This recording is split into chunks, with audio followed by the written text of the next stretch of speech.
বিসমিল্লাহির রহমানির রহিম। আসসালামু আলাইকুম। কি অবস্থা সকলের? আশা করি আলহামদুলিল্লাহ আল্লাহ তাআলা আপনাদেরকে সুস্থ রাখছে। আমি আলহামদুলিল্লাহ ভালো আছি। সো আজকের এই ভিডিওতে আমি একটা প্রশ্নের উত্তর দেওয়ার চেষ্টা করবো। সেটা হচ্ছে যে ভাইয়া, ঢাকা ইউনিভার্সিটিতে কি সাবজেক্ট ভিত্তিক পাস কিনা? যেমন কেউ বাংলা দাগায়, কেউ ইংলিশ দাগায়, কেউ ফিজিক্স কেমিস্ট্রি দাগায়। তো প্রত্যেকটা বিষয়কে আলাদা আলাদা পাস কিনা, এবং ঢাকা ইউনিভার্সিটি কত স্টুডেন্ট পর্যন্ত টানে? যেমন আমরা জানি সায়েন্সের জন্য 1851টা সিট আছে, তারপর কিভাবে 6000 পর্যন্ত ওয়েটিং থেকে টানে সেই বিষয়টা বলবো, এবং ন্যূনতম কত পাইলে আপনার চান্স ইনশাল্লাহ হয়ে যাবে সেই বিষয়টা নিয়ে আলোচনা করবো। তো কথা না বলে শুরু করি। আপনাকে আগে বুঝতে হবে, যারা এইচএসসি 18 সাল পরীক্ষা দিয়েছে তারাই লাস্ট ব্যাচ। মানে ঢাকা ইউনিভার্সিটি যখন শুরু থেকে এই পর্যন্ত কখনো রিটেন ছিল না। তার মানে এইচএসসি 19 ব্যাচে কিন্তু প্রথম যারা রিটেন শুরু হয়েছে। এবং আপনারা হচ্ছে কয় নাম্বার ব্যাচ বলেন তো?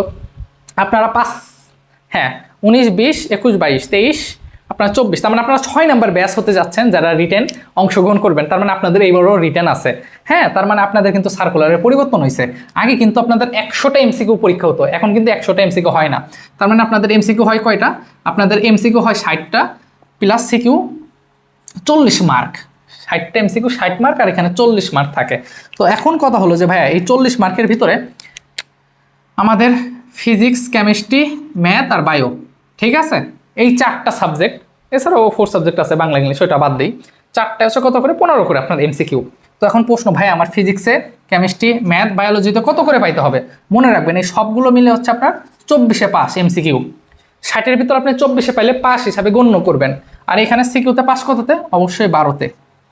24 আর 12 যোগ করলে হচ্ছে 36, কিন্তু দুইটা মিলে অবশ্যই আপনাকে 40 পাইতে হবে। কত? 40 পাইতে হবে দুইটা মিলে। কথা বুঝতে পারছেন? এখন একটা বিষয় আছে। এখন বিষয়টা হইলো যে ভাই 24 পাইলাম, এখন আমি ফিজিক্সে দেখা গেছে গুল্লা পাইছি। গুল্লা মানে শূন্য পাইছেন, কথার কথা। ম্যাথে 15-এর ভিতর পাইছেন 12, বায়োলজিতে পাইছেন 12, কেমিস্ট্রিতে 1 পাইছেন, তাহলে টোটাল কত? 25। আপনি কিন্তু পাস করে গেছেন, কারণ 24 পাওয়া উচিত ছিল, কিন্তু আপনি পাইছেন কত? 1, 12, 12, তার মানে 25, আপনি পাস। তার মানে আমি এটাই বুঝাইতে চাচ্ছি যে আপনাদের সাবজেক্ট ভিত্তিক কোনো পাস নাই। আমি কি আপনাকে বুঝাইতে পারছি? সাবজেক্ট ভিত্তিক কোনো পাস আপনাদের এখানে নাই। আপনাদের তাহলে কি, যে কোনো একটা পাইলেই হলো, 24 পাইলেই হবে। এবং এইখানে সিকিউতে কত? 12। তার মানে এখানে কিন্তু ফিজিক্স, কেমিস্ট্রি, ম্যাথ, বায়োলজি 10, 10, 10, 10, মানে 40 মার্ক। তার মানে আপনি 12 পেলে হবে। কিন্তু এখানে কথা আছে, এটা খুব ইম্পর্টেন্ট। এইবার যে কথাগুলো বলবো মনোযোগ দিয়ে বুঝবেন। 24 আর 12 পাইতে হবে অবশ্যই, এবং 40 পাইতে হবে, দুইটা মিলে মেইন কথা। এখন কথা হলো 40 পাইলেন, তার মানে কিন্তু আপনার খাতা দেখবে না। এমসিকিউতে যখন ভালো রেজাল্ট করবেন তখনই আপনার রিটেন খাতা দেখবে। আমি আবার বলি, 1 লাখ প্লাস স্টুডেন্ট পরীক্ষা দেয়। 1 লাখ প্লাস স্টুডেন্ট পরীক্ষা দেয় ঢাকা ইউনিভার্সিটিতে। আমি আবার বলতেছি, আস্তে আস্তে বলি, আমার হচ্ছে এখন সিটি মানে ক্লাস টেস্ট চলতেছে, তো অনেক ফাস্ট কথা বলতেছি, কিছু মনে করেন না, আস্তে আস্তে বলি।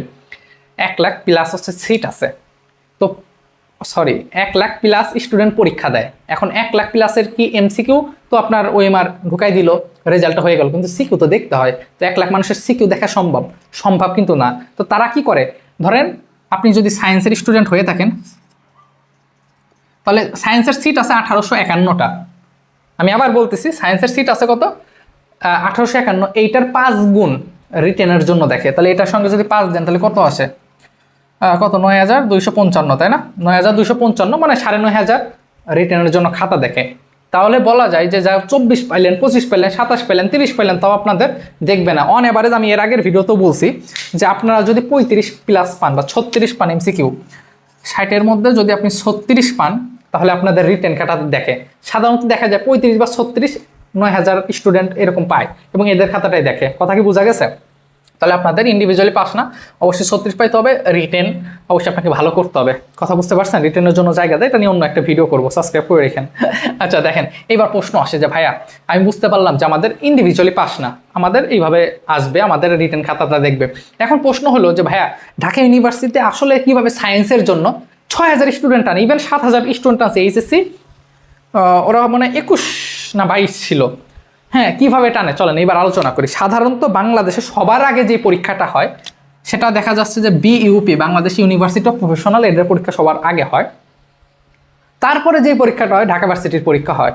তো দেখা যায় যারা মেডিকেলের প্রিপারেশন ছিল, যাদের বুয়েটের প্রিপারেশন ছিল, মেন কথা বুয়েট তো মানে ইঞ্জিনিয়ারিং প্রিপারেশন ছিল, সহজ কথায় ইঞ্জিনিয়ারিং প্রিপারেশন ছিল, হ্যাঁ, তারা সবাই কি করে? এই যে আপনার ঢাকা ইউনিভার্সিটিতে পরীক্ষা দেয়। এবার বুঝতে পারছেন? তো তো মেডিকেলের স্টুডেন্ট, বুয়েটের স্টুডেন্ট, যারা ইঞ্জিনিয়ারিং স্টুডেন্ট, প্রত্যেকেই কী করে, বা সেকেন্ড টাইমার, সেকেন্ড টাইমার তো নাই, সবাই ঢাকা ইউনিভার্সিটিতে পরীক্ষা দেয়। তো যাদের মেডিকেলে চান্স হয়ে যায়, আবার দেখা যায় তারা ঢাবিতে চান্স পায়, তো তারা কী করে, তারা চলে যায়, ঢাবি থেকে চলে যায় মেডিকেলে ভর্তি হয়। বুয়েটে যারা চান্স হয়, ওরা বুয়েটের আগে তো ঢাবির পরীক্ষা হয়ে যায়, ঠিক আছে, তখন কি করে, ঢাবিতে পরীক্ষা দেয়, ঢাবিতে চান্স হয়, পরে চলে যায়, তার মানে ওয়েটিং থেকে অনেকটা নেই। এটা সম্পূর্ণ নির্ভর করতেছে কিসের উপরে জানেন, পরীক্ষাটা কখন হয়। যদি আমি এইচএস 23-এর কথা বলি, মানে আপনাদের যারা সিনিয়র ছিল, এবার কিন্তু জাহাঙ্গীরনগর ইউনিভার্সিটির পরীক্ষা আগে হয়েছে ঢাবির আগে। সাধারণত এটা অনেক বছর আগে, 2014-র দিকে মনে হয় এরকম ছিল, জাহাঙ্গীরনগর আগে হয়েছে 14-র আগে, কিন্তু সাধারণত দেখা যায় ঢাবি পরীক্ষা আগে হয়, কিন্তু এইচএস 23-এ কিন্তু একটু আলাদা হয়েছে। আমি কি বুঝাইতে পারছি? তার মানে এটা সম্পূর্ণ নির্ভর করতেছে ঢাবির পরীক্ষা কখন হয়। এখন যে বুয়েটে চান্স হয়ে যায়, সে জানে তার চান্স হবে, তার রেজাল্ট দিয়ে দেয়, তো তারপরে ঢাবি হয়, তো বুয়েটের ওই ছেলে তো আর ঢাবিতে পরীক্ষা দিবে না, কারণ ও জানে যে ও বুয়েটে 200তম হয়েছে, সো ঢাবিতে কেন দিবে, তখন আর এত টানে না। কথা বুঝতে পারছেন? এইবার আসেন যে ভাই ন্যূনতম কত পাইলে আমার চান্স ইনশাল্লাহ হবে সায়েন্সের জন্য। তার আগে একটা কথা বলি যে মনে রাখবেন যে প্রত্যেকটার জন্য একটা আলাদা ট্রিক্স আছে। এমসিকিউ আপনার 45 মিনিট সময় পাবেন, এই 60টা এমসিকিউ দাগাইতে কত পাবেন, 45 মিনিট সময়, এবং রিটেনের জন্য পাবেন 45 মিনিট, তার মানে 1.5 ঘন্টা সময় পাচ্ছেন। 90 মিনিট বা 1.5 ঘন্টা সময়, এই 1.5 ঘন্টার ভিতরে কাভার করতে হবে।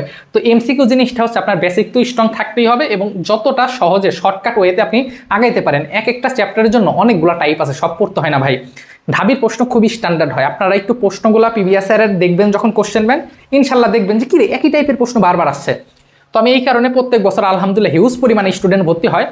আমার ফিজিক্স এবং ম্যাথের আলাদা একটা কোর্স আছে, তো আপনারা চাইলে ইনশাল্লাহ ভর্তি হতে পারেন, কারণ জীবনে অনেক টাকা অনেক জায়গায় খরচ করেন। আপনার শর্টকাট ট্রিক্স না জানলে অ্যাডমিশনে ক্যালকুলেশন যদি না জানেন, হাতে ক্যালকুলেশন পারবেন না, কারণ এখানে ক্যালকুলেটর দিবে না। আমি এমনি কথার কথা বলতেছি, ঠিক আছে, আপনি এটা জানেন যে T=2π/√L/G, হ্যাঁ, আপনার দৈর্ঘ্য দিয়ে আছে, জির মান জানেন, কারণ ক্যালকুলেশন পারতেছেন না।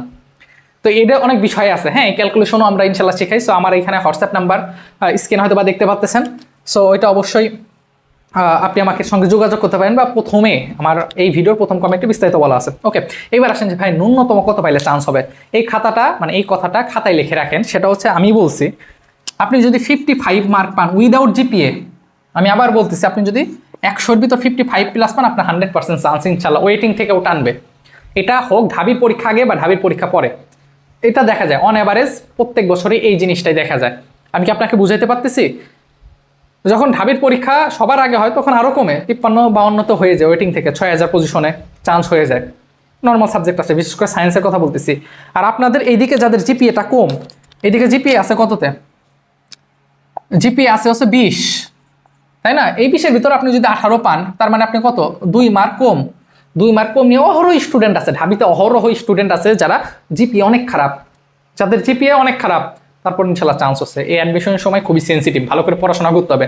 আর দ্বিতীয় কথা হচ্ছে যে আপনার যে সৃষ্টিকর্তা, আপনার যে প্রভু, আমি মুসলিম, আমার সৃষ্টিকর্তা আল্লাহ, আল্লাহ তাআলা সৃষ্টি করছে, সবসময় তার অনুগত্য করবেন, তার ইবাদত বন্দেগী করবেন, এবং এই দোয়া যেন করবেন যে আল্লাহ আমি যেন শরীর সুস্থ থাকি, ভালোভাবে জীবন চলতে পারি।